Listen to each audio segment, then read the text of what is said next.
आदेश आदेश। मैं अष्ट साबर मित्र प्रवीण आप सभी का स्वागत करता हूं।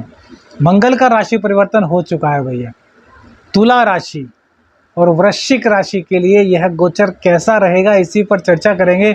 तुला राशि, देखिए तुला राशि में यदि बात की जाए मंगल की, तो आपके लिए ये आपके धनेश होते हैं और आपके सप्तमेश होते हैं, अर्थात आपके धन संचय के स्वामी, धन के स्वामी, आपकी पत्नी के स्वामी, आपके पति के स्वामी, आपके दाम्पत्य के स्वामी होते हैं मंगल देव। इन्हीं पर आपका दाम्पत्य जीवन टिका होता है और इन्हीं के ऊपर आपका धन भी टिका हुआ होता है।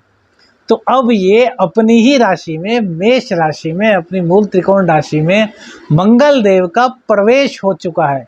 तो यह आपके लिए शुभ स्थितिदायक है, लेकिन कुछ चीज़ों का ख्याल भी रखना है। देखिए, शनि की तीसरी दृष्टि मंगल पर पड़ रही है। मंगल अपने घर में बली हैं, कोई दिक्कत नहीं, लेकिन शनि और मंगल जो तीसरी दृष्टि है ना, ये विस्फोटक दृष्टि होती है। तो क्या उपाय करें और क्या क्या रहेगा, पहले यह समझते हैं। अपनी राशि में आकर के मंगल आपके दाम्पत्य जीवन में चल रही दिक्कतों को सुधारने का प्रयास करेगा, यदि आपकी कुंडली में शनिदेव अच्छी स्थिति में है। समझते रहिए। शनिदेव की बात क्यों कह रहे हैं, क्योंकि शनिदेव की तीसरी दृष्टि है। अभी शनिदेव को फिलहाल छोड़ते हैं। मंगल देव सप्तम भाव में आकर के सबसे पहले तो धन आगमन के द्वार आपके लिए खोल रहे हैं। दाम्पत्य जीवन की दिक्कतों को दूर कर रहे हैं, यदि आप शॉर्ट टेम्पर्ड नहीं हैं। और तुला राशि वाले लोग शॉर्ट टेम्पर नहीं होते, जल्दी जल्दी उन्हें गुस्सा नहीं आता है। अब मंगल देव की दृष्टि जो है वो 10वें भाव पर पड़ रही है, चतुर्दृष्टि। वहाँ इनकी नीच राशि है, लेकिन 10वें भाव पर इनकी दृष्टि पड़ने से ये आपके कैरियर में आ रही दिक्कतों को दूर करेंगे।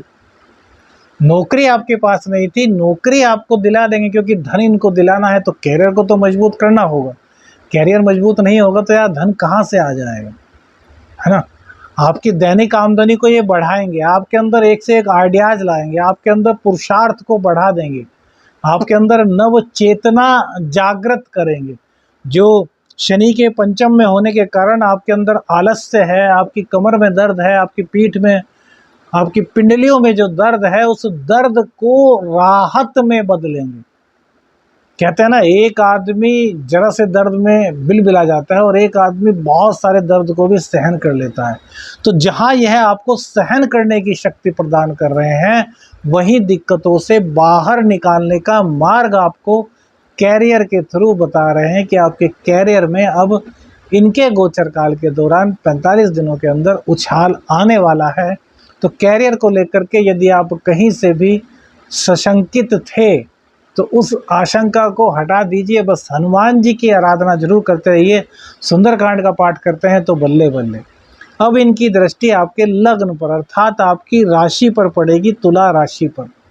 तुला राशि पर इनकी दृष्टि पड़ने से आपके अंदर का जो साहस था, आपके अंदर की जो पुरुषार्थ था, जो अब तक शनिदेव के कारण निकल कर के बाहर नहीं आ रहा था, वो आ जाएगा।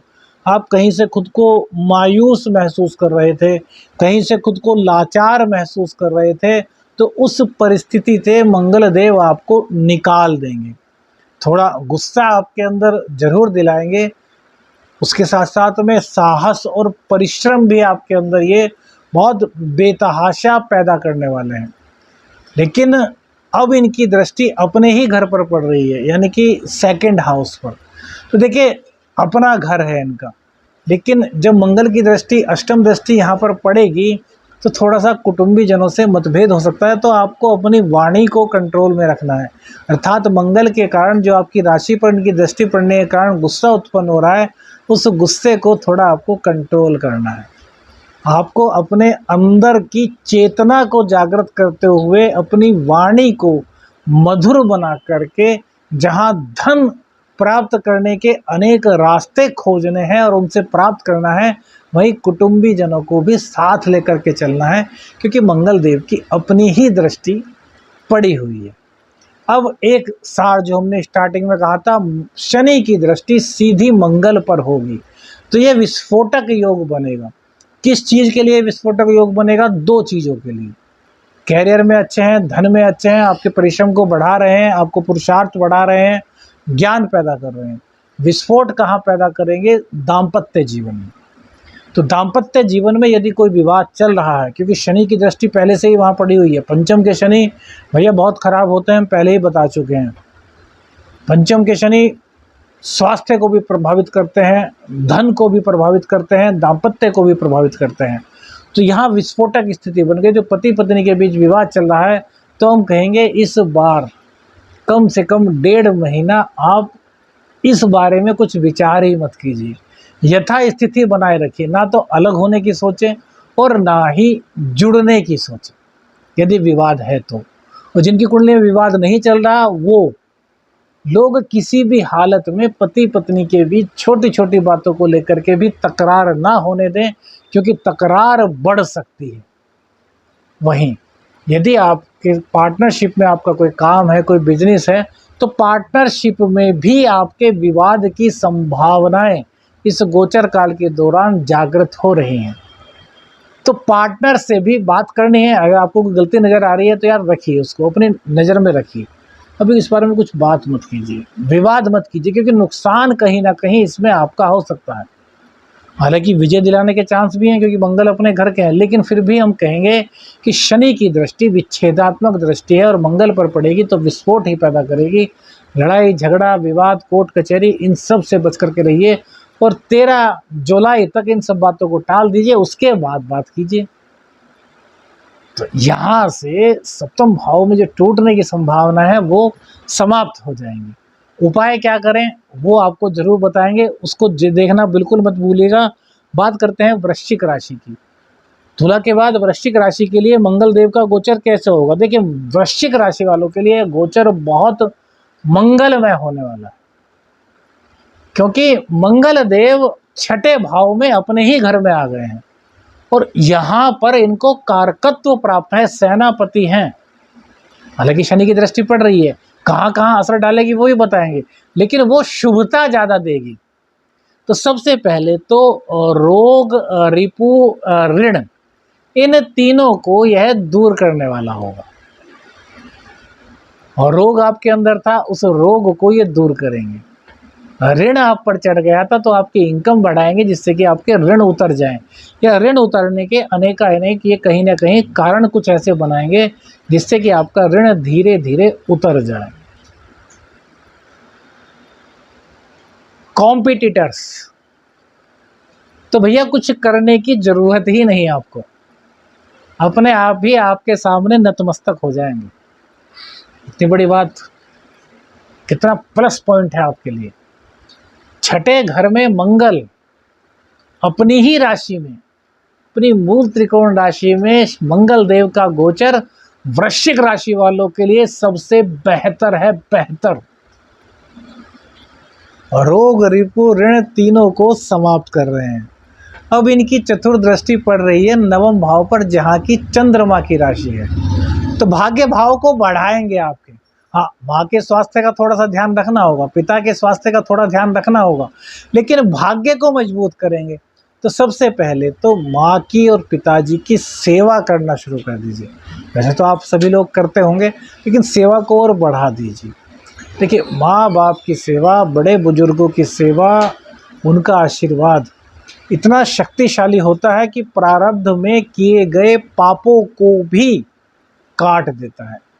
अन्यथा भोग नहीं कटते, भोग तो भोगने से ही कटेंगे, लेकिन बड़े बुजुर्गों का आशीर्वाद और सर्वश्रेष्ठ माँ और पिता का आशीर्वाद, ये आपको एक अंदर ही अंदर इतनी ऊर्जा दे देगा कि भाग्य आपसे 2 कदम आगे चलेगा।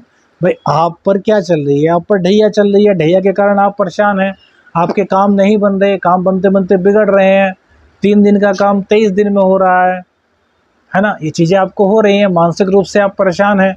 और जिनकी कुंडली में शनि से चंद्र दृष्ट होंगे, वहाँ तो और ज़्यादा परेशानी आ रही होंगी, कैरियर को लेकर के भी, माँ के स्वास्थ्य को लेकर के, घर जमीन को लेकर के विवाद चल रहे होंगे।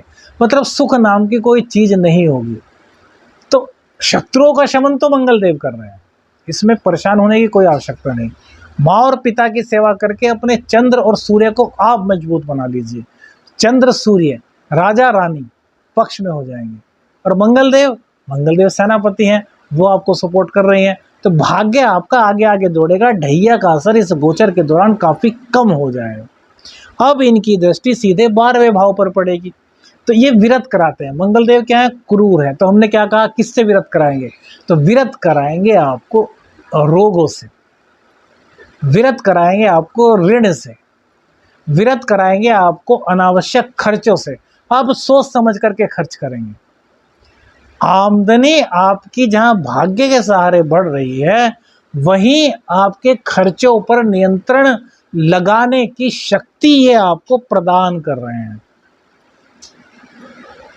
वृश्चिक राशि वाले लोग छोटी छोटी सी बातों पर गुस्सा हो जाते हैं, जरा सी देर में किसी को कुछ भी बोल देते हैं और बाद में फील करते हैं यार हमें ऐसा नहीं कहना चाहिए था।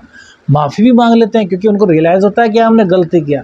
लेकिन हम कहते हैं कि एक बार जब धनुष से तीर चल गया तो यार उसकी चोट तो लगेगी ना, भले ही आपने माफ़ी मांग ली, उसके दिल पर जो चोट लगी वो तो रहेगी ना।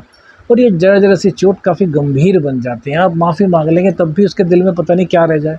फिलहाल समय आपका है, कोई कुछ नहीं बिगाड़ पाएगा, लेकिन समय तो चेंज होता है ना। तो इसलिए जो वाणी रूपी तीर है ना, ये आपको नहीं चलाना। शॉर्ट टेम्पर्ड आपको नहीं होना, जरा जरा सी बातों पर आपको गुस्सा नहीं होना। अब इनकी दृष्टि सीधे आपके लग्न पर अर्थात आपकी राशि पर पड़ने वाली है, अपनी ही राशि पर। तो अपनी राशि पर पड़ने से शनि के कारण जो दोष आप में आ गए थे, जो निराशा आप में आ गई थी, हर बात पर आप उदास से रहने लगे थे, किसी से बात करने का आपका मन नहीं करता था, ऊर्जा आपकी धीरे धीरे क्षीण हो रही थी, वो सब चीज़ें दूर होंगी। ऊर्जा आपकी बढ़ेगी, पुरुषार्थ आपका बढ़ेगा, आपके शरीर में दमखम बढ़ेगा, खून से संबंधित कोई रोग था वो हटेगा। इलीगल कोई काम करते हैं सावधान रहिए, इलीगल काम करते हैं तो फिर आपको कहीं ना कहीं ये फंसा सकते हैं। इसलिए गैर कानूनी कार्यों से तो हमेशा दूर रहना चाहिए। नंबर 1 से कमाइए, वैधानिक तरीकों से कमाइए, कम कमाइए लेकिन खुश रहिए। अब यहीं पर बात करते हैं शनि की दृष्टि की। देखिए शनि की तीसरी दृष्टि 6ठे भाव पर पड़ रही है, तो यह भी आपके लिए बहुत कारगर है। हमने क्यों कहा कि विरोधियों का शमन करने के लिए आपको कुछ करने की आवश्यकता ही नहीं, तो विरोधियों के अंदर खुद ही ब्लास्ट हो जाएगा, विरोधी खुद ही अपनी बात में आकर के डाउन हो जाएंगे, आपके करने लायक तो वो कुछ रहेंगे ही नहीं। 6ठे स्थान का लॉस का मतलब क्या है, 6ठे स्थान में शनि की दृष्टि पड़ी तो विस्फोट हुआ। तो किस चीज़ में विस्फोट हुआ, रोगों में विस्फोट हुआ, ऋण में विस्फोट हुआ, रिपू में विस्फोट हुआ। तो ये तीनों ही अपने आप समाप्त हो जाएंगे। तो आपको कुछ करने की आवश्यकता नहीं, आपको अपने ऊपर कंट्रोल करने की आवश्यकता है कि आपको अपनी ऊर्जा को सही रास्ते पर लगाना है, आपको अपने कर्म करने हैं, आपको अपना धर्म बढ़ाना है, धार्मिक यात्रा कर सकते हैं, धार्मिक गतिविधियों में प्रतिभाग कर सकते हैं। यह आपके लिए बहुत ही ज़्यादा कल्याणकारी रहने वाला है। मंगल आपकी कुंडली में नीच के हैं, मंगल देव अच्छी स्थिति में नहीं है, तो क्या उपाय करें जिससे कि आपको बहुत ज़्यादा लाभ हो। तो मंगल देव आपके लग्नेश होते हैं, तो लग्नेश मंगल है, तो मजबूत करने के लिए सबसे पहले तो हनुमान जी की आराधना आपको करनी चाहिए। सुंदरकांड का पाठ कर सकते हैं, बहुत गजब, क्योंकि शनि की पनौती को भी यह समाप्त करता है। और लग्नेश आपके मंगल है तो हनुमान जी की आराधना आपके लिए बहुत बढ़िया है। सुंदरकांड का पाठ नहीं कर सकते तो सुन लीजिए, सुन भी नहीं सकते तो कम से कम हनुमान चालीसा का पाठ तो कीजिए। महीने में एक बार सुंदरकांड कीजिए, वैसे तो प्रत्येक मंगलवार शनिवार करेंगे तो बहुत लाभ होगा। और मंगल यदि नीच के भी हैं कुंडली में, बहुत से लोगों के होते हैं, कर्क राशि के मंगल बहुत से लोगों के होंगे, राशि है भैया, हो सकती है। तो ऐसे में क्या उपाय करें, तो ऐसे में एक पवित्र उपाय कीजिए। क्या उपाय करें, जो बैल होता है ना, बैल, उस बैल को यानी कि फीमेल काऊ, और उसी की तरह होती है मेल काऊ जिसको बैल बोलते हैं, बैल को तंदूर की रोटी लीजिए मंगलवार को, उसमें छोटे छोटे से 2-4 गुड़ रखिए, छोटे से, एक डली भी रख सकते हैं छोटी सी, और वो बैल को खिलाना शुरू कर दीजिए। इससे मंगल के जितने भी दोष होंगे वो आपके समाप्त होंगे। हनुमान जी के रोज दर्शन कीजिए, सीताराम सीताराम मन में जपते रहिए, आपको लाभ होगा। फिर भी कोई दिक्कत है तो आप पेड कंसल्टेंसी ले सकते हैं। जो नंबर आपके स्क्रीन पर आ रहा है उसको व्हाट्सअप मैसेज कीजिएगा। वीडियो अच्छी लगी तो लाइक और शेयर ज़रूर कीजिएगा और अपने एस्ट्रो शावर मित्र को अपनी प्रार्थना में याद रखिएगा। आदेश आदेश सलख निरंजन। हर हर महादेव।